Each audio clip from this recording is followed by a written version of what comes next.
байырғы ата бабамыздың ұлттық киімдерін интернетте ашып қалсаң қазір толы ұлттық киімдер, дегенмен байырғы ата бабамыздың ұлттық киімдерін алып, сол кісілердің киген киімі қандай болған, және біз сол киімдерді қазіргі таңда тура сол сияқты қылып кие аламыз ба?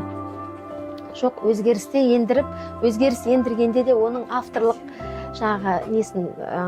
дизайн құртып аламыз ба деп өзіміз ақылдасып, өзара керекті детальдарды алып, керек емесін алып тастап, әдемі қылып, сәнді қылып, қазіргі заманауи, яғни стильге жарасатын қылып тігіп аламыз да кие береміз. Онда тұрған ештеңкесі жоқ. Мынау байырғыда шапанды осылай киген біздің әжелеріміз. Осындай ұзын жеңді, ұзын қылып, мынау бөкседен төмен түсетін қылып та.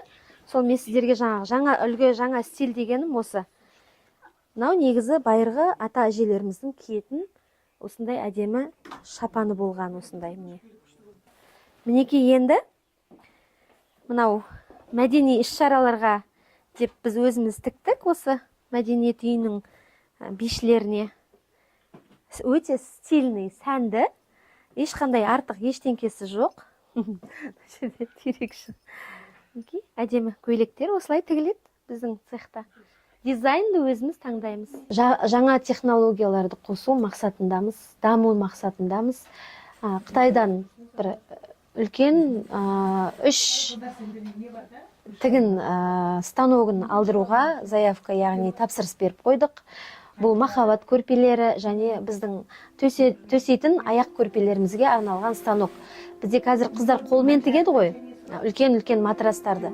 Сол матрастарды арнайы станокпен тігіп, жұмысымызды жеңілдететін осындай әдемі машиналар келе жатыр. Құдай қаласа енді біз даму үстіндеміз. Сонымен қатар экологиялық таза өнімдерді пайдалануға біз тырысамыз. Неге? Өйткені қазір экологиялық таза өнім аллергия бермейді, синтетикасы аз. Бұл өнімдерді қайдан аламыз біз? Бұл өнімдер Қазақстанда жасалу керек, шығады. Мақтаны біз Мақтаарал ауданынан, яғни біздің оңтүстік Қазақстаннан тапсырыс беріп алдырамыз да. Өйткені ол мақта өзімізден шығады. Біз ішінде не бар екен оны білеміз. Синтетикалық, яғни маталарды да біз таңдап тұрып алып, сапасы жақсы шығу үшін өніміміздің сапасына қарай біз заказ беріп, заявка беріп алдырамыз. Бұл тігін деген жай келеді, бірақ дегенмен бұл өмір бақи қалатын, ол өнер, бала шағаңызға қалатын, ұрпағыңызға қалатын және біздің салт дәстүріміз бойынша сақталып келе жатқан керемет кәсіптің бірі.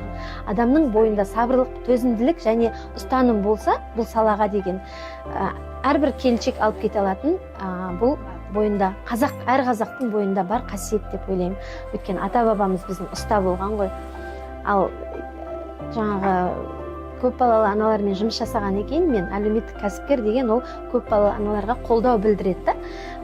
Бізде осылай айтамыз. Бұл кәсіпті алып кету оңай емес, дегенмен егер сізде сабырлықпенен төзімділік және ниет болса, бұл кәсіпті алып кету өте оңай.